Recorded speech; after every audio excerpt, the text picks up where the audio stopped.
प्यारे बच्चों, आज कार्यपत्रक यानी वर्कशीट 11 कक्षा 7वीं विज्ञान के बारे में हम पढ़ेंगे।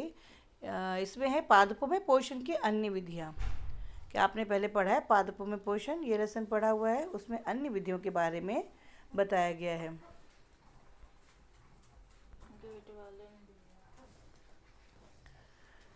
मनुष्य और अन्य प्राणियों की तरह कुछ पादप भी अपने पोषण के लिए अन्य पादपों द्वारा निर्मित खाद्य पर निर्भर होते हैं। वे विषमपोषी कहलाते हैं। ये प्रणाली विषमपोषी प्रणाली कहलाती है। आप इस चित्र को देखें, ये अमरबेल का एक पादप है। इसमें क्लोरोफिल नहीं होता। ये अपना भोजन उस पादप से प्राप्त करते हैं जिस पे ये आरोपित होते हैं।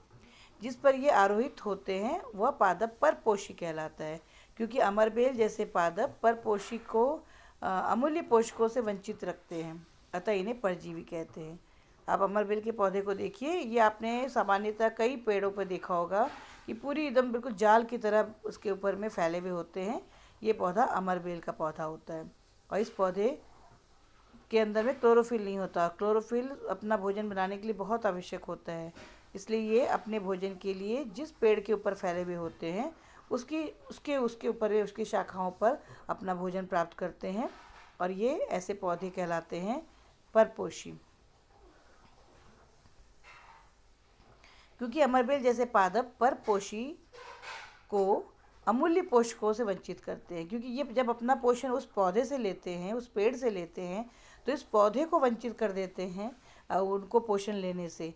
तो इसीलिए इन्हें परजीवी कहा जाता है कि किसी और पर पैरासाइट्स यानी किसी और पे अपना जीवन यापन करने के लिए, जिंदा रहने के लिए आश्रित रहना, ये कहलाता है परजीवी। क्या आपने ऐसे पादपों को देखा अथवा सुना है कि जो जंतुओं का भक्षण करते हैं?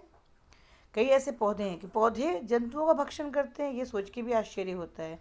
इस कैटेगरी में आता है, इस श्रेणी में घटपर्णी पादप, इसकी संरचना होती है। और दूसरा है वीनस फ्लाई ट्रैप। आप ये ध्यान से देखें, ये ऐसे पौधे होते हैं, इसकी बनावट एक घड़े के आकार की होती है और घड़े के आकार पे जैसे ही कोई जीव आकर बैठता है, ये तुरंत अपने घड़े के ऊपर एक फ्लैप सा होता है, ढक्कन सा होता है, उस ढक्कन को बंद कर लेते हैं। वो जीव उसके अंदर फंस जाता है और आखिर ये अपने एंजाइम छोड़ते हैं और छोड़ने के बाद में अपने जो है उसके बाद गला देते हैं उसको। वो पूरी तरीके से उस जीव को कैप्चर कर लेते हैं, जीव उसके अंदर ही मर जाता है। यानी किसी जीव को किसी पौधे ने अपने अंदर ट्रैप करके मार दिया। ऐसे पौधों को कहते हैं कीटभक्षी पादप। ये कीटभक्षी पादप जो होते हैं, ये पादप कीटों के ऊपर इसलिए निर्भर होते हैं क्योंकि इस प्रकार के पादपों को मृदा से सभी आवश्यक पोषक तत्व नहीं मिल पाता है। अब प्रश्न है अभ्यास के, इसमें है पीले रंग के दुर्बल तने वाले परजीवी पादप का नाम लिखिए। आप इसमें पादप का नाम लिख सकते हैं अमरबेल। कीटभक्षी पादप के उदाहरण लिखिए। इसमें आप लिख सकते हैं घटपर्णी पादप या वीनस फ्लाई ट्रैप। कीटभक्षी पादप कीटों का भक्षण क्यों करते हैं?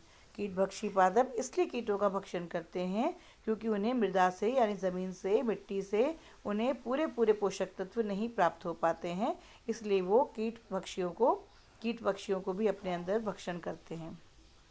परजीवी व कीटभक्षी पादप द्वारा किस प्रकार के पोषण का उपयोग किया जाता है?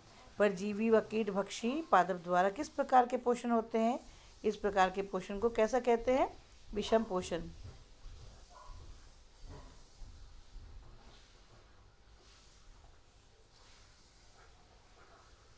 Thank you.